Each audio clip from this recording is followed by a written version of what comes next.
भारत माता की जय। वंदे मातरम। आज मु आपण माननकु 16 तारीख आलोचित विषय रे किछि विवरणी प्रदान करिवि, जहाँकि आमर 12 दफा दाबी रे नथिले मध्य आलोचना करा जायछि।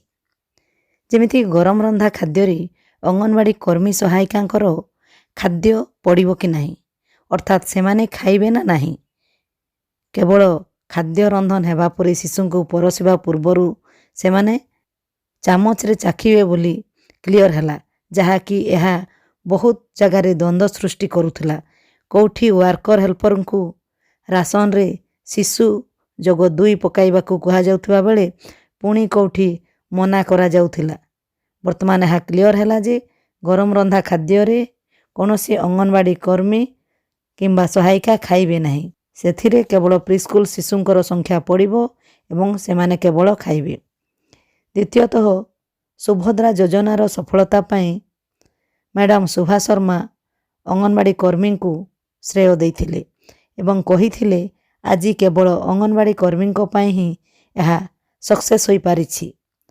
ग्रामर निम्न स्तर थिबा कर्मी फॉर्म बंटन थारु आरंभ करी फॉर्म पूरण तथा ऑनलाइन कार्य मध्य करिसंती।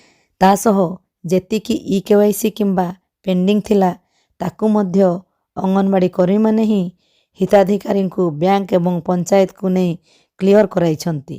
एवं जेतेबेले रिजेक्ट वालांकर काम हेबो सेतेबेले मध्य एई अंगनवाड़ी भौणी माने ही उक्त रिजेक्ट होइथिबा योग्य महिला माननकु सूचना देई तांकर पैसा पाइबारे सहयोग करिवे बोली कहिछंती।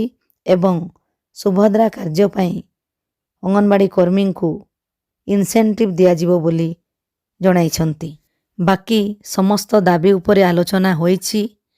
तेबे उक्त बैठक रे उपस्थित महिला शिशु विकास विभाग प्रमुख शासन सचिव श्रीमती सुभा शर्मा, निर्देशिका मनीषा बनर्जी, एडिशनल सेक्रेटरी ज्योतिरंजन नायक, अन्यान्य पदाधिकारी मध्य उपस्थित थिले एवं अतिशीघ्र सरकारी कर्मचारी घोषणा व्यतीत अन्यान्य दाबी गुड़िक पूरण हेबो बोली प्रतिश्रुति देले, जहाँकि आपण माने आलोचनारू फेरिबा परे राज्य सभापति सुमिता अपांक ठारू शुणिछंती।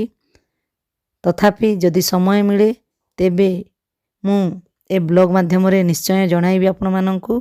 हेले भौणी माने आपण धैर्य धरंतु, देखंतु 2 दिन बीती नाही। आपण माने जो पोषण टंका विषय रे आलोचना होइथिला सेई पोषण टंका 7 मासर पाइबा पाई लेटर आसी जाइछि। आपण माने निश्चय देखिथिबे। तेबे धैर्य धरंतु, अपेक्षा करंतु, संगठन उपरे विश्वास करंतु। निश्चय आमर दाबी गुड़िक पूरण हेबो। केवल विश्वास एवं एकता अत्यंत जरूरी। धन्यवाद।